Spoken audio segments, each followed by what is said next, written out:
Engine और diesel engine के बीच में जो सबसे पहला डिफरेंस है वो ये है कि पेट्रोल इंजन में एयर और पेट्रोल कार्बोरेटर में मिक्स होता है और उसके बाद ये मिक्सचर सिलेंडर के अंदर में जाता है। वहीं दूसरी तरफ डीजल इंजन की बात करें तो वहां पे सबसे पहले एयर सिलेंडर के अंदर में जाता है और उसके बाद फ्यूल इंजेक्टर फ्यूल को सिलेंडर के अंदर में भेजता है और ये फ्यूल एयर के साथ मिक्स हो जाता है। अगला जो डिफरेंस है वो ये है कि पेट्रोल इंजन ऑटो साइकिल के ऊपर में वर्क करता है जो कि कांस्टेंट वॉल्यूम साइकिल होता है। वहीं दूसरी तरफ डीजल इंजन डीजल साइकिल के ऊपर वर्क करता है जो कि कांस्टेंट प्रेशर साइकिल होता है।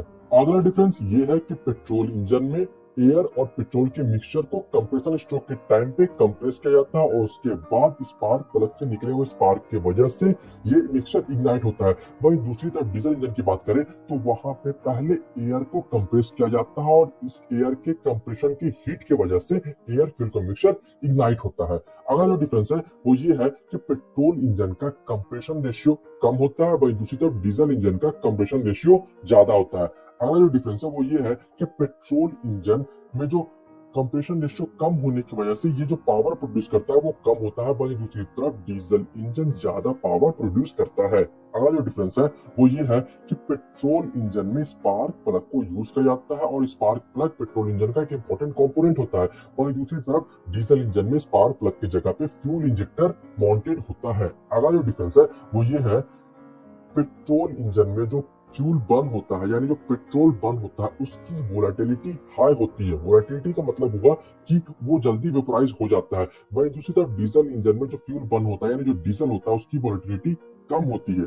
अगला जो डिफरेंस है वो ये है कि पेट्रोल इंजन में फ्यूल का कंजम्पशन ज्यादा होता है, वहीं दूसरी तरफ डीजल इंजन में फ्यूल का कंजम्पशन कम होता है।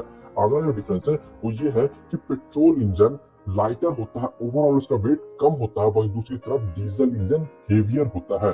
अगला डिफरेंस ये है कि पेट्रोल इंजन में फ्रीक्वेंटली ओवरहॉलिंग का जरूरत होता है। ओवरहॉलिंग का मतलब हुआ कि इंजन को निकालना, उसके सारे कंपोनेंट्स को अलग अलग करना, उसे रिपेयर करना, साफ करना, जो कंपोनेंट खराब हो गया उसे रिप्लेस करना, उसके बाद उसे दोबारा लगाना, ये होता है ओवरहॉलिंग। वहीं दूसरी तरफ डीजल इंजन में जो ओवरहॉलिंग का जरूरत होता है वो फ्रीक्वेंटली नहीं होता, वो बहुत टाइम के बाद ऐसा करना पड़ता है। अगला जो डिफरेंस है वो ये है कि पेट्रोल इंजन में स्टार्टिंग का प्रॉब्लम कम आता है, वहीं दूसरी तरफ डीजल इंजन को स्टार्ट करने में प्रॉब्लम आता है। अगला डिफरेंस है पेट्रोल इंजन का इनिशियल कॉस्ट कम होता है, वहीं दूसरी तरफ डीजल इंजन का इनिशियल कॉस्ट ज्यादा होता है। अगला जो डिफरेंस है वो ये है कि पेट्रोल इंजन में मेंटेनेंस कॉस्ट कम होता है, डीजल इंजन में मेंटेनेंस कॉस्ट ज्यादा होता है। अब अगर हम लोग इसके एप्लीकेशन की बात करें तो पेट्रोल इंजन को हम लोग लाइट व्हीकल्स में यूज करते हैं जहां पे लेस पावर का रिक्वायरमेंट होता है, जैसे कि car, jeep, motorcycle, scooters etcetera. वहीं दूसरी तरफ डीजल इंजन को हम लोग हेवी व्हीकल्स में यूज करते हैं जहां पे हाई पावर का रिक्वायरमेंट होता है, जैसे कि बस, trucks, locomotive etcetera. Combustion engines are one of the best inventions of mankind, but there will always be a chance for improvement, right? Over the years, several improvisations have been made in the engine fuel supply systems for enhancing engine performance. We all know that the internal combustion engine requires exactly the correct amount of air-fuel mixture for proper functioning. This was ensured by carburetors in older gasoline engines. But today, those carburetors are replaced by the more efficient and effective fuel injection system. This video is about the electronically controlled fuel injection system in SI engines.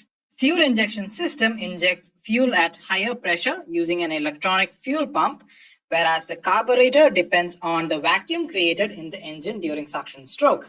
High pressure injection results in better atomization of the fuel, lower emissions, and increased power. This makes the fuel injection system a better option when compared to the older carburetor systems. Based on the location of the injectors, fuel injected system in SI engines can be divided into two types: single point fuel injection system and a multi-point fuel injection system. Let's get started with the single point fuel injection system. Single point injection system looks similar to a carburetor setup.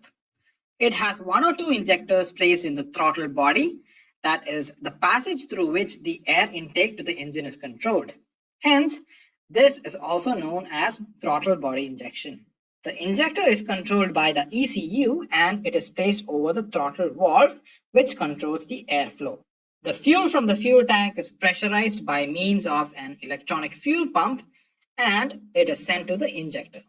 On receiving the signals from the ECU, the injector injects the fuel into the throttle body.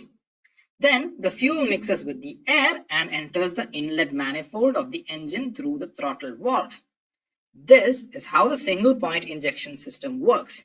But this system has its own disadvantage. Because of the centralized location of the injector, it failed to supply an even amount of fuel to each cylinder in multi-cylinder engines.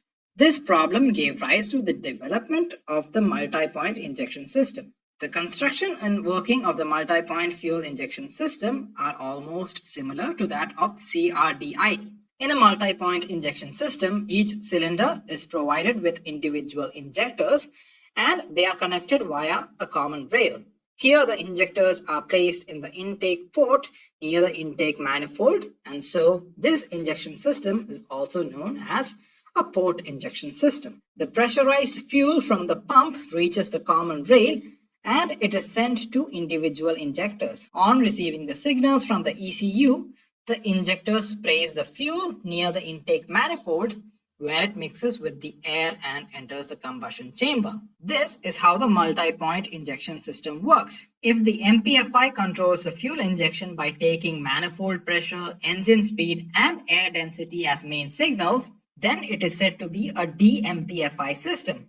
D stands for Druck, which refers to pressure in German. If the main input signals to the ECU are the airflow rate and the engine speed, then that system is said to be an LMPFI system. L stands for Luft, which refers to air in German. Based on the location where the fuel is sprayed, the fuel injection system can be further classified into two types: indirect injection system and a direct injection system. If the fuel is sprayed near the inlet port or near the inlet manifold, then it is called indirect fuel injection. If the fuel is sprayed directly into the engine cylinder, as in the diesel injection system, it is called direct fuel injection. Using gasoline direct injection system increases the efficiency of the engine and reduces emission. As the fuel gets sprayed directly into the cylinder, this system sprays fuel at a high pressure of 2900 psi for the atomization of the fuel. Here, the air and gasoline are mixed inside the cylinder, and so the crown of the piston is designed in such a way to facilitate mixing. With this, we have seen different types of fuel injection systems in SI engines. We'll meet up again in the next one. Until then, bye.